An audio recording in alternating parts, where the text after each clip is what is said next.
to our spot. All right, we're live.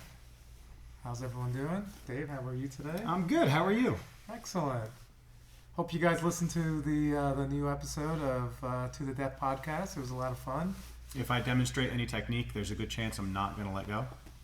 Yeah. Dave's very salty.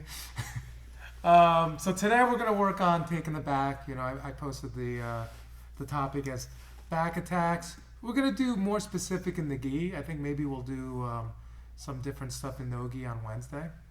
Everything all right, Ed? Just listening, I think so. Oh, I don't. Something at the bottom of the screen. I don't know what the fuck. It's bothering me. Is it? I don't know. We're good. He fixed it. It's gone. I mean, I can see everything that's in the screen here. There's nothing in the screen. It was just something. All right. Well, yeah, we're going to work on back attack, specifically in the gi, although most of the stuff will be the same, gi or no gi, except for the finishes. We're going to be going over some nice details on how to finish with the collar grips, a lot of details that I really like using, and that sometimes people neglect. Okay, so the finishes in the gi is not just your grips, not just your hands, it's your whole body. Okay. But before we get into that, we are going to go over that back control drill. I think Dave was mentioning this. So first, we have our two hooks. We have our seatbelt. Anytime I do my seatbelt, I always put my thumb down, make a fist, come right in the middle of his chest. The other hand, I cover my own hand, and I make sure my shoulder is lined up with the back of his neck. My chin is wrapped over his shoulder, and I'm pulling everything tight. I have to make sure that my chest is glued to the back of the shoulder so it can't move around.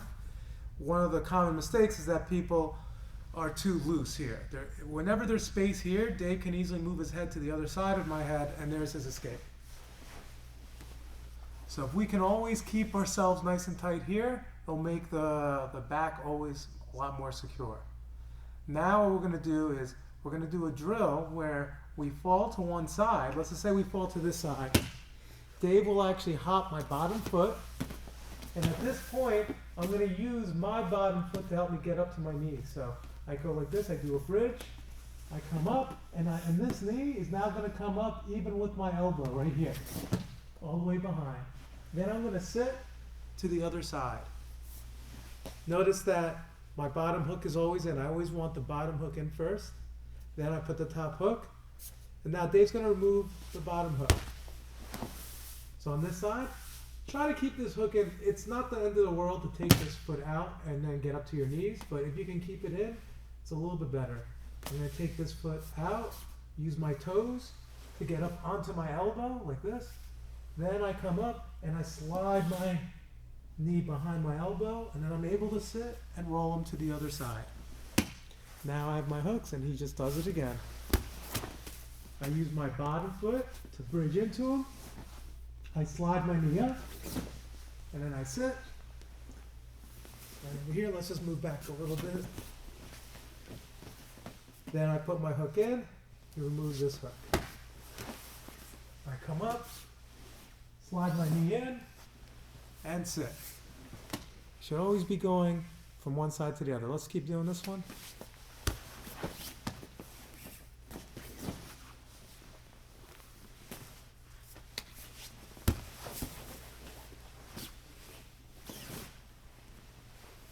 Now I noticed this time while you're doing this drill that you're keeping your foot as a hook between my legs.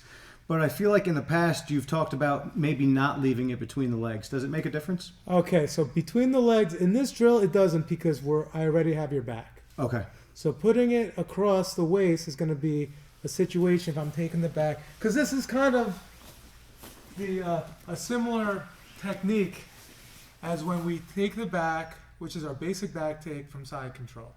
So if I have side control on Dave, and then I get Dave to get onto his side. Let's scoot back a little bit.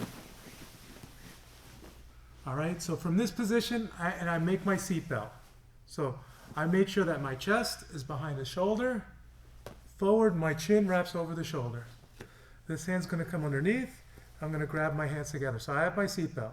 At this point, I don't want to step between the legs. Why? Because if I come here and step between the legs, Dave is already on the side that he needs to get into half guard. So, at this situation, I want to step all the way over and sit. I want to fall. I pull my elbow on top of my thigh. Then I come to the other side. Now, when we were doing the drill, what's happening is you're already escaping, right? So at this point, I'm going to come up this way. If I can get this foot across, I can, but right now I can't get my foot all the way across because I'm not on my other knee yet. Okay. So I have to come here, get up to my knee. Now, if I want to put the foot here and take it to the other side, that will be slightly better. So you remove this hook. I'm going to come up, come here, take you to the other side, and then I put my hooks in. Okay. And that drill's really tight. A really good drill to teach us how to maintain the back. Sometimes people are more focused on the choke, and then when the person starts inching out, all of a sudden they don't have the angle for the hand to wrap around to get a good rear naked or collar choke, and then the person starts escaping. So if we can get really good at that type of movement, it actually will enhance your back attacks in general. So the most important thing when you're on the back and trying to maintain the back is your chest on my back. Exactly. Gluing the chest on the back. The hooks keep us there, right? To control your hips, my hips have to be even. As soon as my hips are slightly off, the person escapes. That's what the hooks kind of do. The hooks will position my hips in the right spot. Okay. Without hooks. But if I put hooks first before chest and back exposure is there, then you can easily start escaping. Like a lot of times I see people, they sit in a situation like this, don't control the upper body. They're thinking, I'm going to throw hooks in like this, and look what happened. You can escape very easily. Okay. So it's like, at this situation, like if I got to here, before I put hooks in, I would want to be here. And then I always want to understand that whichever side I put a hook in, I fall towards. So if I put this hook in, I'm going to fall towards this side, and then I put the other one. Now, does your head stay in the same spot the whole time, or do you adjust it as you're going through the movement? Your head is going to maintain the same spot, because if you change your head position, you got to change your seatbelt. And as soon as you change your seatbelt, there's going to be a little bit of space. Well, not necessarily switching sides, just like if it comes apart. I know how you want to keep the chin on the shoulder. Is it supposed to just stay glued to that shoulder no matter what? Ideally. So even though we're on this side, I'm on the underhook side, I want to keep my head here, because if my head is back, he's here. Now, if anytime we end up in a situation where Dave's head is lower than my head, then I don't have the angle to choke him, and it's actually very hard for me to lift him up as well. So if I tried to come up like this and try to move him, it's very hard. He's very heavy from here. So I come here, I keep my head glued here, so if he tries to put his head to the mat, he can't go directly here. He can only go forward and away. All right, and then at that point, I'm going to try to follow him. Hopefully he goes belly down, and then I'll just climb his back again. I would not do that. Yeah, well, sometimes people are panicking. It's like, not that they want to do that either. They're like, they try to come here, and they come this way, and then they're like, oh, maybe I'll turn, and then the person climbs their back. Not always, not always the ideal position, but sometimes people are like put in a bad spot. Are there any other grips that you like besides the over-under? Do you ever do double unders with the collar, or are you always over-under? I use over-under as like my main framework. There are other ways to control. So double unders is a good control spot. Like, let's just say I have your back. If I have double unders, it's very difficult for you to go either way, right? Because if you try to go one way or the other, I can constantly lift you and pull me close. The only problem is I do have to let go at some point to do another choke. Right. If I am starting to get hooks in and the person's starting to leave me from here, I sometimes will go one hand collar, one hand behind the neck, collar behind the neck. So we have an underhook collar grip, the neck collar grip. Then from here, even though he's getting to a good position, I have more leverage to start lifting and pulling him towards me. In fact, recently when I was watching a match, I think it was a Cobrinha match, or maybe it was Michael Langui. Someone, it was from a few years back. The guy was kind of like not in the greatest position to finish the back take, but he just had the grip here, 1-2, and then he just kind of stayed that way for a while until, I think it might have been Cobrinha. Cobrinha was able to lift him up, get closer, chest to chest, chest on back, and then he finally was able to get the back take. Okay. We're going to go over as well, I touched on how to take the back from side control. I want to go over the top spin because it's definitely a technique that I like to show a lot, and it's used a lot in guard passing and stuff like that. But the top spin has a lot of small little steps that people like confuse. So we're going to go over all the details. Let's move back a little bit so we have room. This way. I want your head on this side, and yeah, just regular side control. So when we talk about this top spin, it's usually the counter for the underhook. So he's going to get his underhook, his back comes off the mat. So I start by putting my hand on his hip just to slow him down. I lean towards that hip as well because this will slow him down, okay? And then I pick up my other knee so that it's off the mat. Almost looks like I have knee on belly here, but only I'm on the floor instead of on him. Now, what I'm going to do here is I'm going to look to step over his head. If this hand is on my hip, I may have to move back, come in, and then step over. Now, once I step over, my knee is right here against his back. My other hand comes in front of his stomach here, and then I switch my hips, and I end up right behind him. Then what ends up happening is he gets the underhook on the other side, so you guys will see both angles. I post my hand on the hip, and I lean towards his hip, and this should naturally make this leg light, okay? Sometimes what I like to do is I also like to do a little pull on him, just to get his back more exposed and it becomes easier to step behind him. I put the knee on right behind his back. I put this elbow in front of his stomach. And then as I drop down, I put it in front and I try to sit behind the arm, putting my head right over the shoulder. So now I can get a seatbelt if I wanted to. But in this drill, we're just going to practice top spins. I step, I come over, hand on the hip, lean, step over, step, back step, lean, step, my knee is tight, I come across, and then my arms are kind of swing. Because I want to bring this here, and I also don't want to go like this and end up in side control, unless that's my objective, but we're looking to take the back. So as I come this way, I have to go a little higher than his arms, so I end up right over here. One more time. Actually, we'll do one more time, then I'll go over the back kick again. So I come here, I get my seatbelt, come here. A little detail that I like to make sure everyone is understanding. Make sure that this arm that's under the head starts to elevate and go on top of your own thigh right over here. So what does that do? Makes it a lot tighter. Now my shoulder is heavy on his neck. He's going to start feeling a lot of pressure. Then I windshield wipe my leg and then I step over. Then as I sit, it's actually easier to pick up his head because it's already being propped up on my knee. I pick up my knee with it.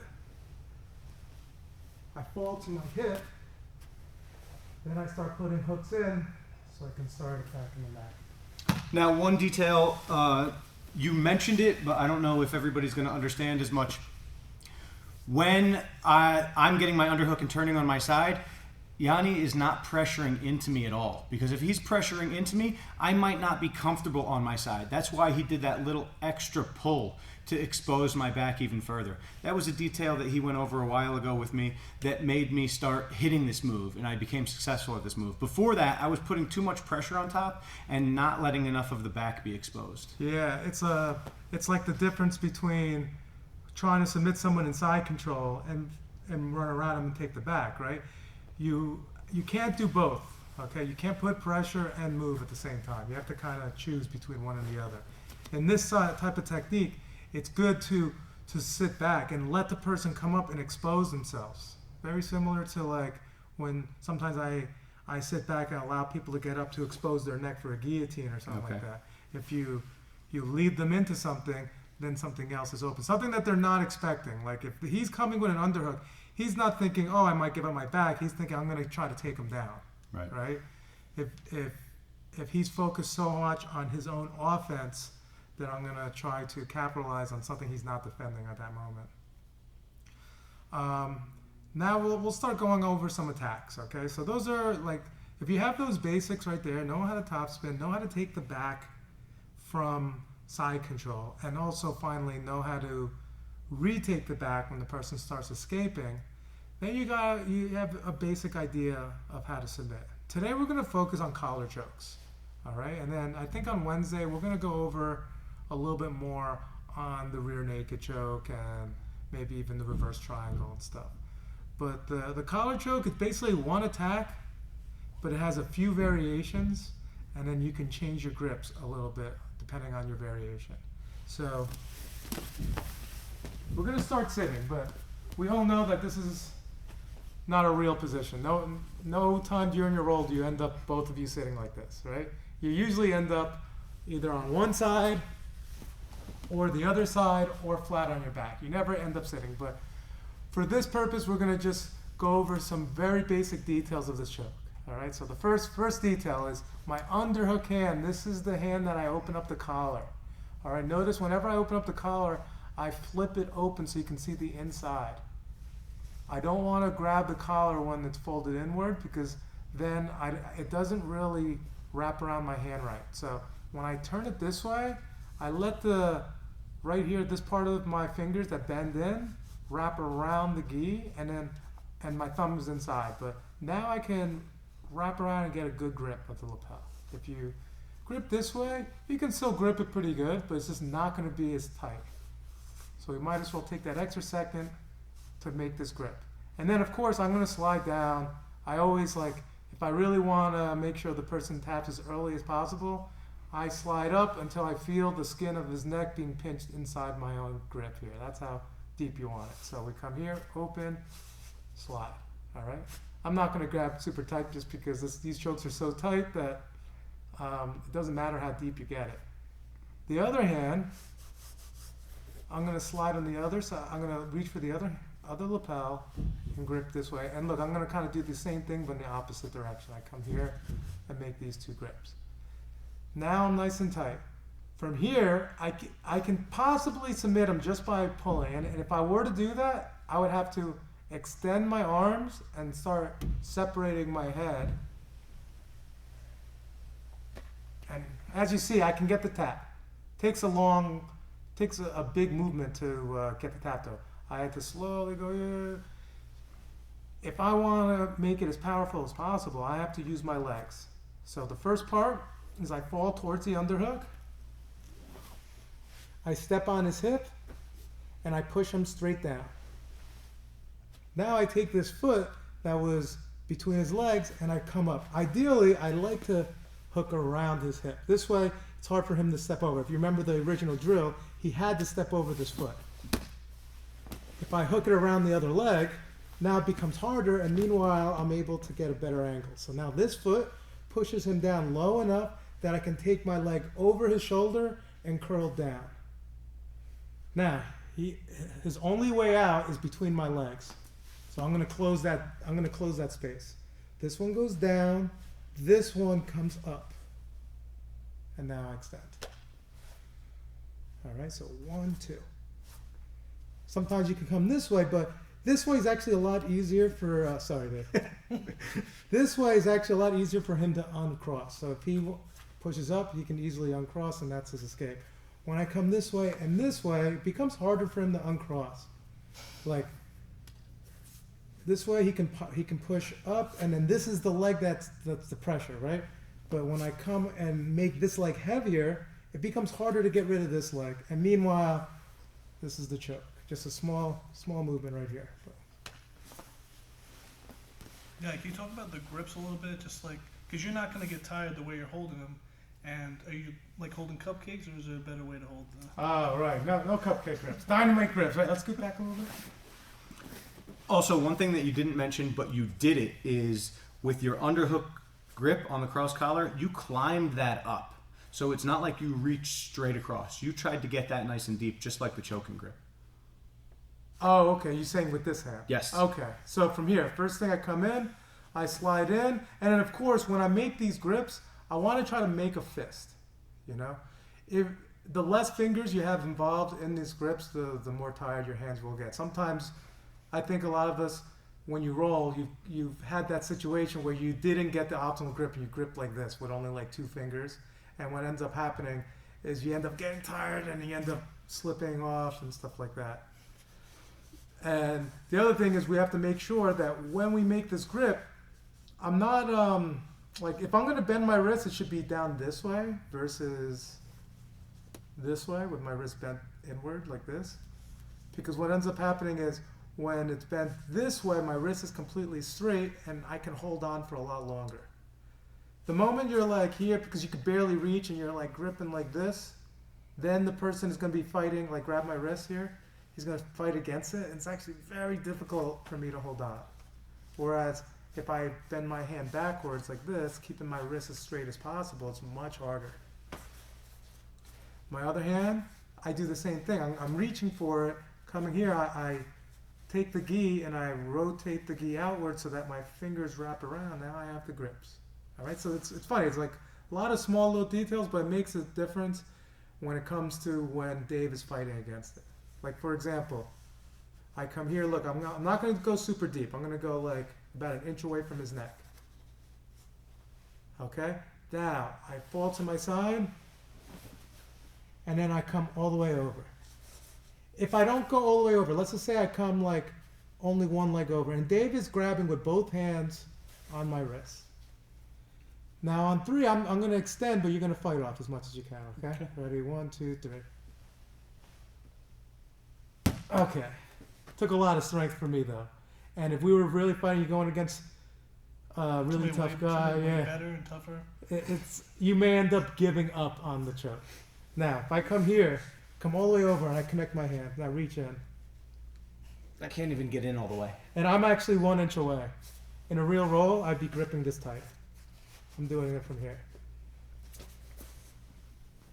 Okay. On 3, I'm gonna. Oh, you're going to go on 3, great. Ready? 1, 2, 3. He's gonna tap almost immediately. So, body positioning, hand grip. It's like they all add up. It's like you slowly work your way to like 100. You know, you might start at like 80, and then one thing gives you like an extra 5% strength, another 5% strength. Suddenly, you're all the way there. So we're sitting, open up, here. So in a real roll, like I said, we don't start this way. A lot of times we start on one side. So if we start on this side, nothing really changes. I come here, I have my seatbelt, I'm on my underhook side, I feed the lapel, get my 2 grips until I'm happy, my wrists are straight. I step on his hip and I push him down so that I can climb my other leg up and around his leg. Finally, I take this leg up over his shoulder, and then I cross my legs, and then I finish. But on the overhook side, it's a little bit different. So let's turn this way. So now we're in this situation where I have the overhook. I have the lapels super deep. If I have it super deep, even better, right? So here, keeping both hooks in, if I pull my elbow back and get up onto my elbow right here, I can get the tap. However, like I said, most of the time we come here, Dave starts grabbing my wrist.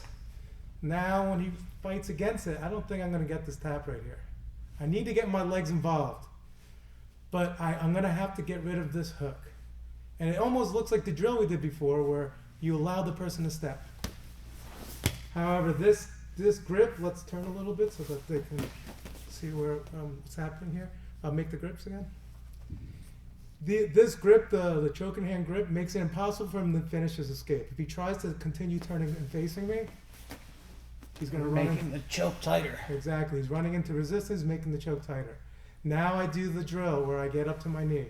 I step on the mat, and I bring my knee up nice and high. This leg comes here.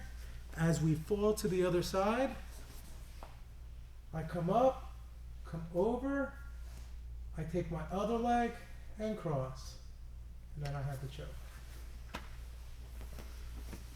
So I got a question from Lauren. Lauren, great. Sometimes I see colored belt people putting their knee behind their opponent's shoulder instead of biting down with the leg. Is that wrong or just? You're saying knee behind the shoulder.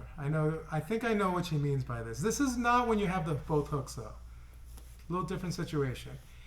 If I have both hooks, I'm doing it this way.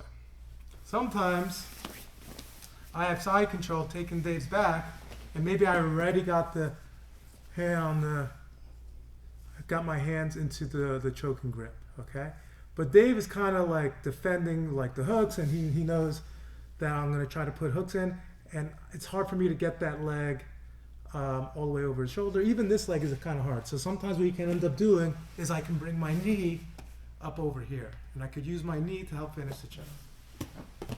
Understand though, I'm not controlling side-to-side hips, right? So when I do this, if Dave manages to sit up and move to the other side, now that choke doesn't work. It only really works if I know that I'm going to get my knees in front of him before he can move up. So if I may like pop up here and then start doing like a choke like this, then maybe I'll start throwing this leg over and I may finish from this position. Do you ever do that choke with maybe getting the knee sort of like a bow and arrow?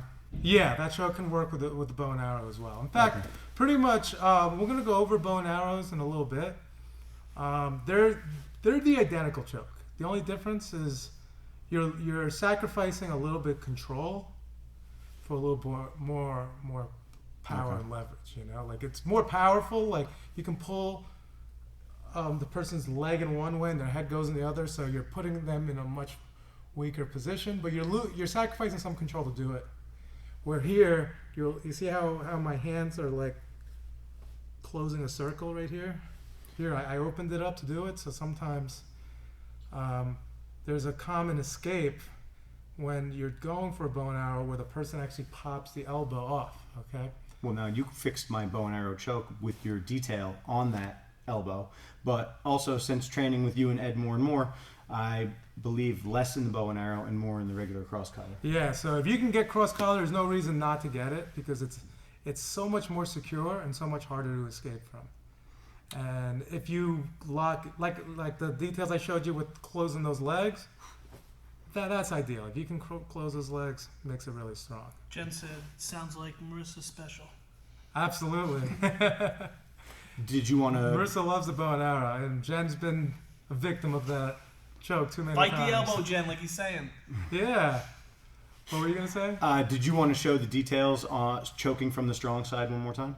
Yeah, we're going to do that one more time, and then I'm going to go over another variation that a lot of people don't practice too often, because it kind of sucks to practice for the person getting choked too. But the belly down, which I love as well. Oh, great. Let's do the overhook side. So I have the overhook side. I'm on my side right here. I have my hooks in. Feed the lapel. Notice I'm not even getting a super deep grip because this variation makes it very, very strong. So I come here, I make my two grips. He's going to grab my wrists. I like doing, when we drill, doing it this way because this is the most common way that you're going to encounter this position. Especially against like a bigger opponent, heavier opponent. They're going to grab your wrist and just wait. Hope that you get frustrated and go to something else. So I drop my leg. In order for him to step over, he may not step over right away. I can force him to step over just by like doing a little hip thrust. Sorry guys, hip thrust. I don't know what's why I couldn't get that word out. But think about like doing an armbar. I come here, it's like I force him over. I like do an armbar to him, and I bring this leg back. Now I come up, I slide my knee. Now I'm going to sit him up. As I sit him up, I take him to the other side. I come all the way over. The higher I get over his shoulder, the better. Like if I only get over his bicep, as you see, there's a big space and you're going to end up forgetting about your angle and just trying to use your arm. You're going to want to try to get over his shoulder. See how my thigh, the back of my my hamstring actually is over his shoulder. It kind of locks him in place, and then I lock my legs. Now as I extend, it's mostly, I'm barely using strength. Thank you. Yes, you can put it on the desk. I'm sorry, I thought this mine. So Oh, no worries. You can put it on the desk. Thank you so much. Getting our mail. Yanni, so I know when you do cross collar from mount, you like to readjust the choke while they're giving you some resistance. Is that kind of the same from a back perspective? You can sometimes. So sometimes you may start with not the best grip in the world. Sometimes we may start with like a grip down here, and then right now the person's not that threatened by the grip, so he may start trying to escape by focusing here, and this is when I start coming up. So that's like another good strategy as well. How about, so you were saying when they hold the grip over to protect themselves, how about when they come under and get in front? Do you have to re-grip at that point? So So of course we're doing this when we're mostly into the choke, but you're saying they got inside. like if they come Yeah, in, you're not just- going to be able to beat this. He's now come inside, and the grip's going to be tough. So I may end up like circling my hand, like maybe pull. A lot of times I pull my hand back because here he's very strong, pulling his hand to the middle of his body. But he becomes naturally weaker if I pull my arm back. And then he can't really see what I'm doing with my hand. I may go to a position like this and then look to come inside. Another thing I see is like we were talking about keeping the head on the shoulder, but for this one, as you make your grips and pull your side, your head's starting to come away a little bit. It kind of does, but it's still on the same side. But you still want to just kind of work your head kind of like towards their knees or something? When we're on the overhook side, right? Yeah. So as I come here, I'm separating, but I'm still, for this position, it's okay. You know why? Because to do this choke, you can't have your head here. You need the space so that you can pull in this direction. If I was just trying to control him, I would need my head here to block him from escaping. At this point, his head's on completely the wrong side to escape, so I can lean back a little bit in order to come here and come here. Now let's look at the belly down. Let's turn this way. And let's scoot away a little bit. So the belly down, cross collar choke. I come here and here. I do everything the same where I drop my leg and he escapes. Now sometimes what ends up happening is the person tries to get up to shake me off. I only have one hook. If I want to try to put the other hook in, it's very difficult. There's not a lot of space. And if I lean back too much, I start sagging too low and I might lose the position. So what do I want to do? As soon as Dave starts to come up, I want to start putting my head forward in this direction. I'm going to actually let go for a second so I don't finish the choke too quickly. I want to start moving my head across, just like I'm doing like a belly down armbar. Then what I want to start doing is bringing this knee up right by his shoulder and bending his spine a little bit. And then with the same grips, as I lean forward, he's going to feel the pressure for the choke. So let's look at that. Let's scoot down a little bit towards this wall. There we go. So we're here. He escapes. I come up. But now he starts getting to his knee, so I'm going to start putting my head on the other side, putting my knee over his shoulder. And the closer my head gets to the perpendicular angle and my knee goes over the shoulder to block him from following me, that's where the effectiveness of the choke comes in. It's almost as if you were going to go for a rolling bow and arrow, but you just Right. finished with a cross collar You grip. just finish with a cross collar. That was brutal. It's brutal, and once you start like doing that, you start realizing that like less movement is actually better. Yeah. You know. There's so much more if you do the roll. Maybe I'll Yeah. get away. Yeah, exactly. You'd have to let go and do a full roll. It's a little flashier and stuff, but if you don't need to, why bother? I used to see Hidalgo finish a lot of belly down collar chokes, whether it was a bow and arrow or cross collar. I think he would do a lot of cross collar. And I always noticed that he would post on his head, and as the person tries to get up, he would extend just like he was doing an armbar. Moving to the side, crossing the armbar, and guys would be tapping, of course, and be like, oh, that was nice, that was nice. Until you start breaking down and practicing the move yourself, though, you don't appreciate the power of that technique. So let's do that one more time. Let's go over here so we have enough room. So this is basically a modified version of the overhook one, right? So I'm here on the overhook side, but he gets up to his knees. So I make sure my knee comes up high on, even with his shoulder. Then I start moving my head in this direction. And as I extend my hips, that's where the choke comes in.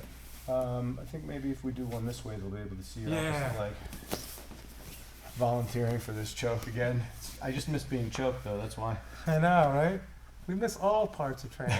So we come here, we have to step over. This time he comes up, so I bring my knee up over his shoulder. So this will block his shoulder from following me.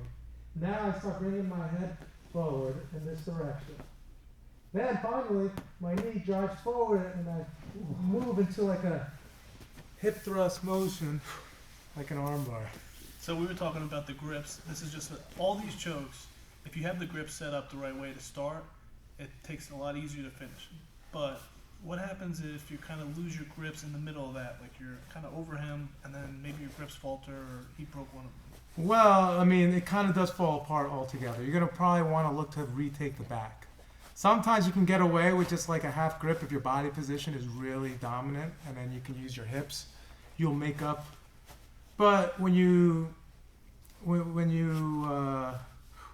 lose too much of your grip, it doesn't matter your body position. You end up like, it ends up hurting your hands. You get tired. It's like you're trying to drive with a car on a flat tire, even though it has like big engine or like a sports car. You know, once there's a flat tire, it's out of the way. You might as well fix the tire, and then so take that extra second to adjust your grips, maybe beforehand. If you notice your grip is starting to fall apart, takes that extra second to fix those grips.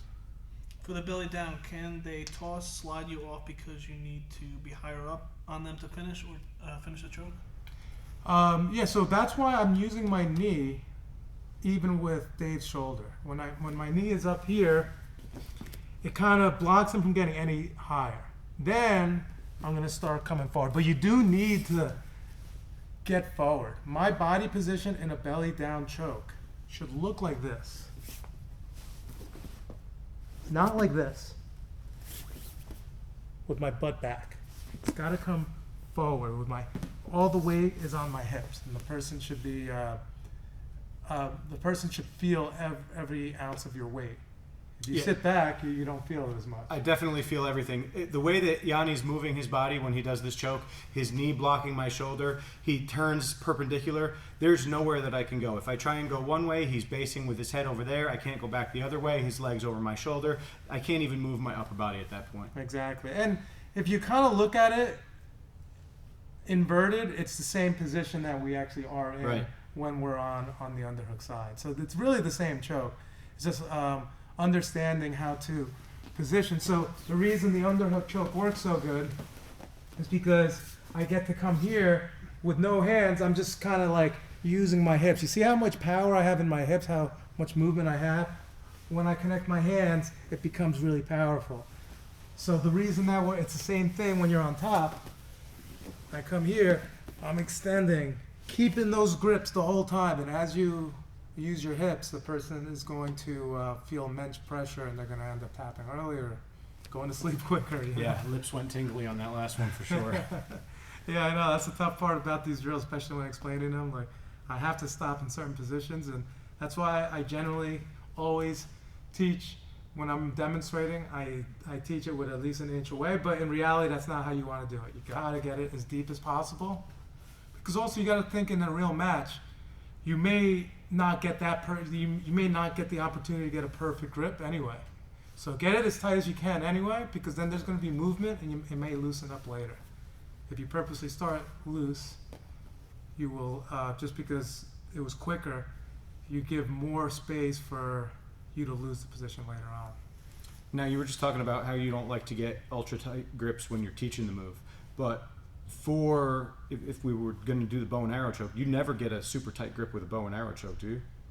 If you can, you can. You go Absolutely. as deep as you can with a bow and arrow. Yeah. Oh yeah, okay. you can. There's no reason why you can't. And the less you don't necessarily need to most of the time, but if you can, absolutely. It just will make the choke down less. The person's probably, especially in drilling though, you'll never fully get your Right, angle. yeah. You'll never. Person's gonna tap way before. So I'm gonna go over to the bow and arrow. So when we do the bow and arrow from the same two angles, right? We'll go underhook and overhook side. You have to adjust your position a little more because in order to grab the pants or grab the leg, and I'm also going to talk about how to make that underhook really strong as well. In order to do that, you have to kind of move the person a little bit. So let's look at the underhook side, which is honestly, in my opinion, underhook side is the least common way of getting the bow and arrow. It's usually more common on the other side, but we'll start on this side. So I start with the lapel here. Now I have to get to his leg, but it's really far away. So I'm still going to do a lot of similar movements. I step on his hip, push down. I come over here and try to get my foot wrapped around his hip. Now what I'm going to end up doing is I'm going to use this leg like to get some momentum, and I come up a little bit on my elbow so that I can get under his leg. So I come in like this. See how my elbow's on the mat? And I'm actually sitting up. There's a little bit of space here. Now I'm going to go look to grab his knee and make a grip on the outside. Then I'm going to pull it in, and now I'm not going to keep this grip. I'm going to come underneath. And the deeper I can get, the better. The ultimate grip would be to wrap his knee elbow deep and grab your own lapel. Most of the time you'll never get this far. But if you can, it's very powerful. In fact, sometimes when I'm rolling with someone really strong, I end up having to do this. And then the person will always burn their own grips out, holding the position. So we're here. Come here and I cut across. Now I come up a little bit and grab the pants.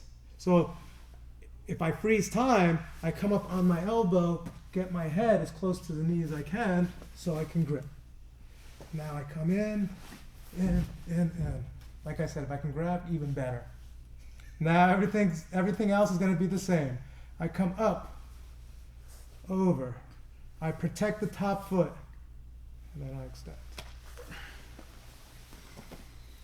Brutal. I'm in such a pretzel when you can get to your collar. But Yeah. what's happening is when you move your head close to the knee, it makes his escape impossible that way. He's not Yeah, putting I'm his not back going to the that way. mat. That's the other thing, yeah.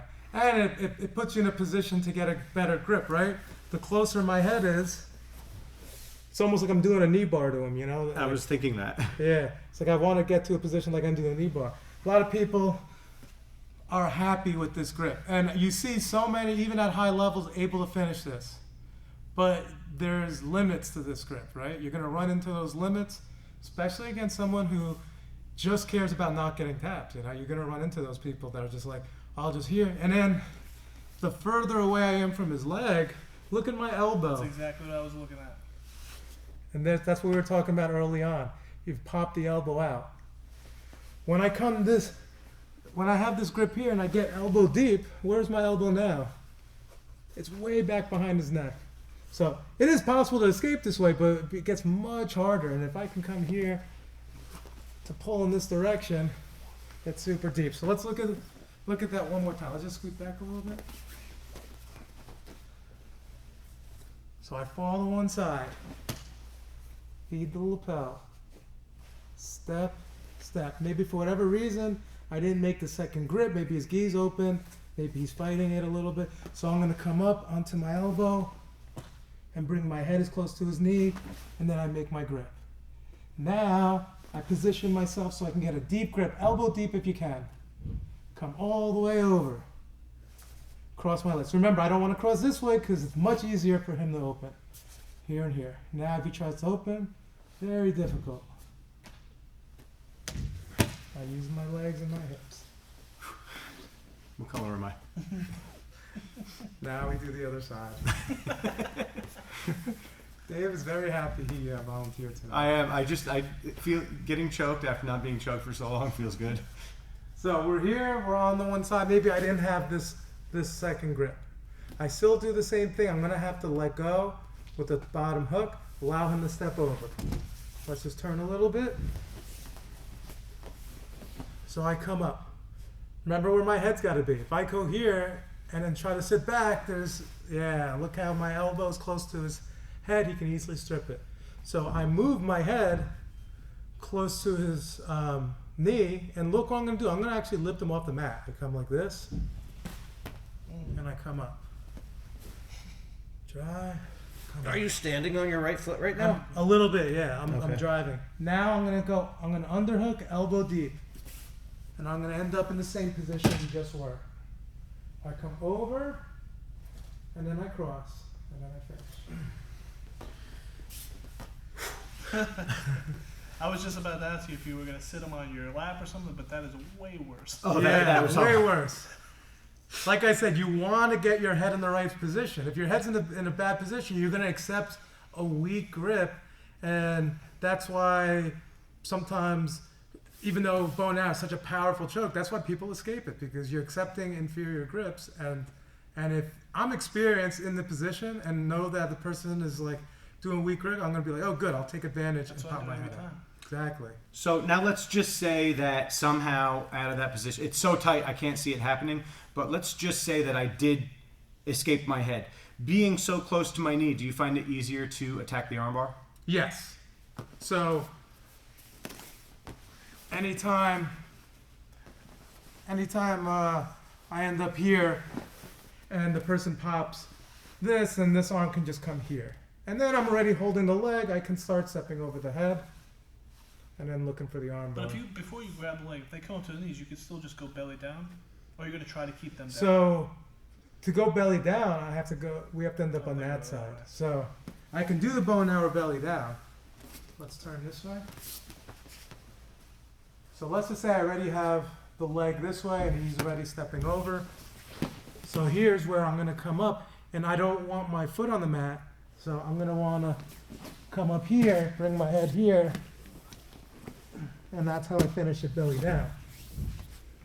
Arching my hip like an armbar.